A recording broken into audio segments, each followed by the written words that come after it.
Hammaga assalomu alaykum do'stlar, tuzimsizlar, charchamayapsizlarmi? Qaranglar, hozirgi vaqtda mana 6 dan keyin уведомление keldi Yandexdan. Kuniga 35 ta zakaz qilsangiz 1.300.000 so'm bu garantiyaning summasi emas, imенно bu bonus. Misol 35 ta zakaz qilib qancha pul ishlasanglar, bundan tashqari yana sizlarga 1.300.000 so'm tashlab beradi 35 ta zakaz qilsanglar. Bu menimcha VBdan ko'ra ancha yaxshiroq. Har bittanglar bu lekin hammaga ham kelmadi bu bonus. Shu narsaga ham ozgina e'tibor beramiz. Hammaga ham kelmadi. Kelgan insonlar bosamiz faqat.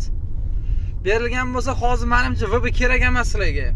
Hozir VB kerak emas, chunki Yandex yaxshi sharoit yaratib beryapti. Chunki hozir menimcha barba boshlandi. Yandex bilan VB qani qaysi biri kuchliroq yengib chiqadi, ko'ramiz endi. Bu barbada faqat siz pul toping.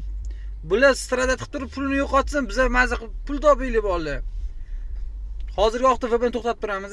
Yandexga kelgan bo'lsa, Yandexni bosinglar, kuniga 35 zakaz qilib damda oling.